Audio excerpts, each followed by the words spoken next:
ભાઈ કઈ તરફ જઈ રહી છે મને જવાબ જોઈએ છે તમે વેતન કરો કોઈ નહીં હું ટેરેસ ઉપર મારી ફરજ બજાવી હતી હું રિપોર્ટિંગ કરી રહી હતી મારા બંને મોબાઈલ લઈ અને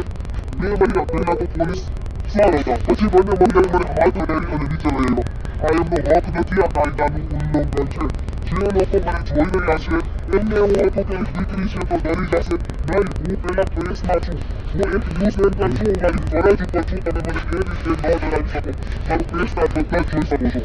DSI-માં છું અને આ વિશે જો પ્રેસવાળા સાથે આ રીતે થતું હોય તો આ મારી સામાન્ય જનતા સાથે તો શું થતું હશે તમે વિચાર કરો અને દ્રશ્યો જોયા છે જે રીતે ટેરેસ ઉપર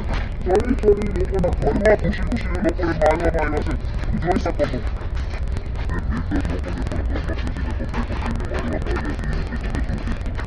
જે લોકોને પણ ખબર નથી પોતાના ઘરની અંદર બેસતા હતા જે લોકોને પકડી તંત્ર એટલું બેદરકાર છે સામાન્ય જનતાનો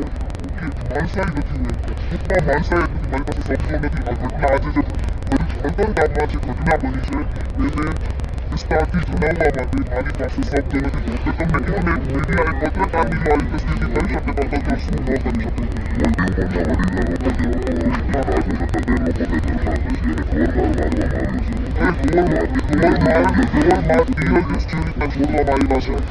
ખરેખર નિંદનીય છે ખરેખર મારી પાસે કોઈ શબ્દ નથી મારા બંને મોબાઈલ જપ્ત કરી લેવામાં આવ્યા છે એટલે હું એ તંત્રને એ પૂછવા માંગુ છું કે તમે પત્રકારની અટકાયત કઈ રીતે કરી શકો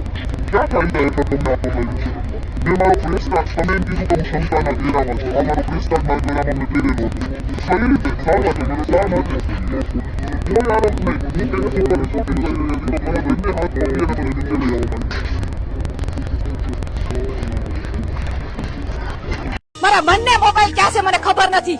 મારા બે મોબાઈલ પોલીસે જપ્ત કરી મારા મોબાઈલ મને આપો પહેલા તો મારા બંને મોબાઈલ લઈ લીધા છે લોકશાહી ઉપર સૌથી મોટું કલંક કહેવાય આ ઘટના આ મેડમ નો પ્લીઝ આ મેડમ નો પહેલા તો એમનું નામ લેવામાં આવે હું મીડિયાને વિનંતી કરીશ આ મેડમ નું નામ પહેલા તો લેવામાં આવે મારા બંને મોબાઈલ એક આ મેડમ ના પહેલા મેડમ જે સાઈડમાં આવ્યા ગયા છે એ મેડમ ના મારા બંને મોબાઈલ એમની પાસે છે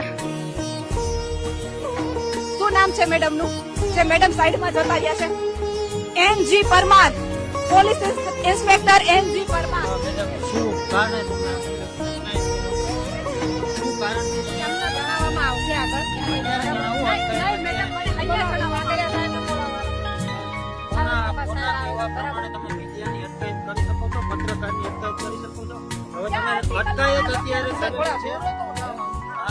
જવાબ આપો મીડિયાને કે તમે શા કારણથી પત્રકારની અટકાયત કરી શકો છો.